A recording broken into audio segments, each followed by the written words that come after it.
It was the most original script I'd read for months, or maybe ever. I thought, this is a character I have to play. She was just, everything I've kind of been wanting to see in a woman on screen. Allowed to do all the things that men have always been allowed to do, be ruthless, ambitious, get exactly what she wants, strive for what she wants shamelessly and unambiguously. She just has no fear of not being liked. She is out to win. She wants to make money. All the things that have been always considered not very feminine qualities. Marla has them in spades, and she's fun to watch. She's kind of unlikable, but you love her. You root for her. You kind of want to go where she goes because she shocks you, but you kind of love the shock.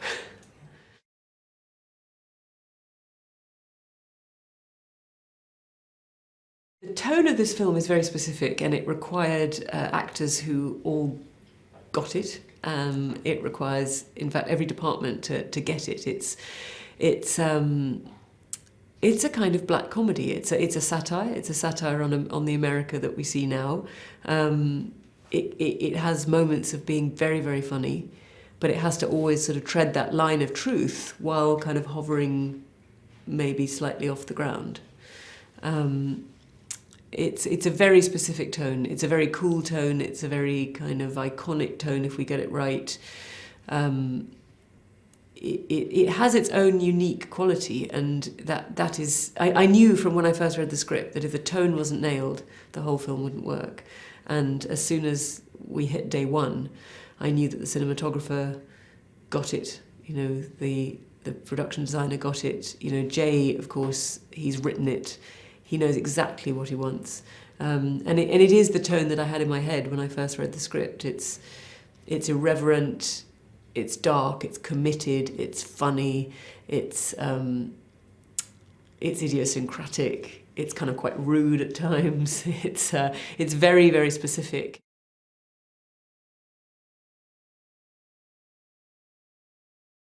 The title is in part satire, it's irony, but it's also fact, because Marla Greyson, my character, she's a guardian, a professional guardian for elderly people, and she does care a lot. She has a lot of wards, she does a lot of caring.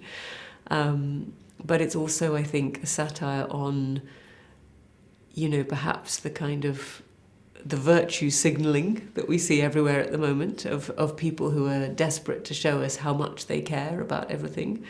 And here we have a woman who claims to care, who in many ways is despicable, and many parts of her morals and ethics we don't agree with at all. And she seems almost to be somebody who does quite the opposite, who takes advantage of people rather than cares for them as she professes.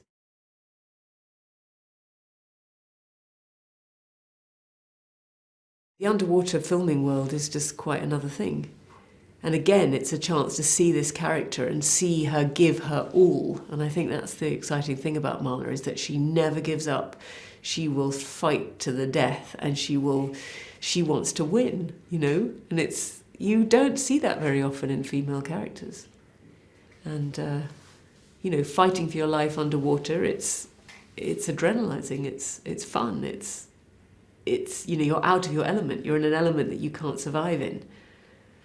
And yet, somehow with the apparatus they've got set up here, you can do it. You can be locked in a car, it can be submerged in water, you can't breathe, and yet you can fight your way out.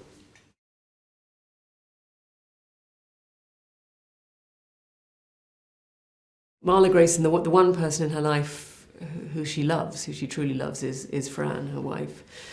And I think it's so crucial that for a character like Marla, who, has so many qualities that are not admirable, and who many of us might choose not to like, even though we grudgingly respect her,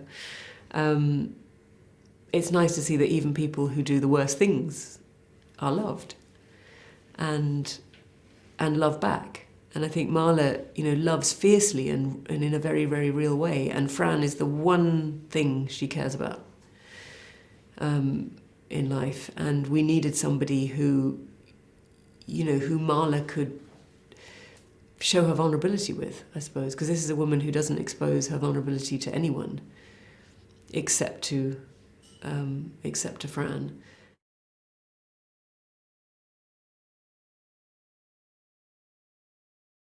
I've always wanted to work with Peter. Well, I've certainly wanted to work with him for a long time, and I greatly admire his work. I kind of love his personality. I think he just brings such originality to every role he plays, because he's so clever and he's so deft and he's so kind of charismatic and sexy and darkly funny. And he brought all those things to Rukov.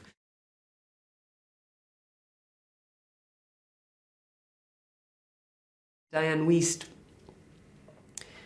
you know, she saw an opportunity which she seized in the most brilliant way. You know, she was real, she was funny, she was disarming. You know, she gave me a hard time. You know, these scenes that are written for Marla to win in, it wasn't easy for me to win, because Dianne puts up such a convincing and interesting and unusual fight. You know, it's great when you work with an actor who can see what the script has and then embellish it and then pull it one way and pull it the other way. And you know, she didn't make it easy for me, and it was all the more fun because of that. You know, she didn't make it easy for Marla, I should say.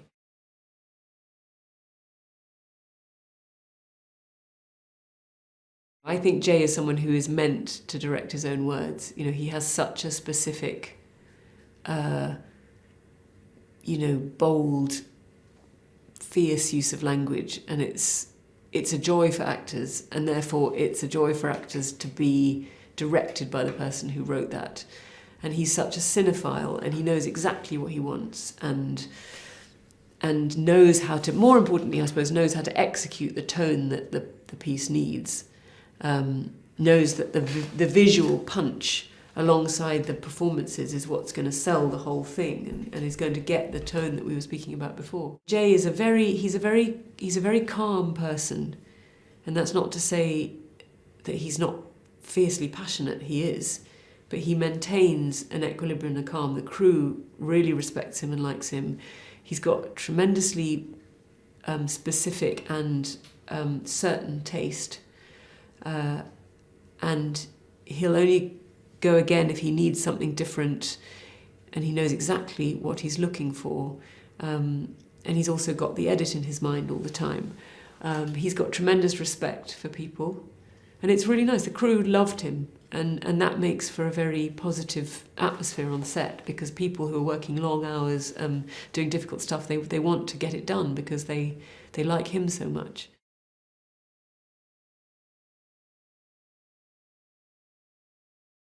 When I read it for the first time, I just thought, wow, this is amazing. This is so original, so irreverent and cool and funny, and like something I've just never seen. This isn't out in the cinemas, this material.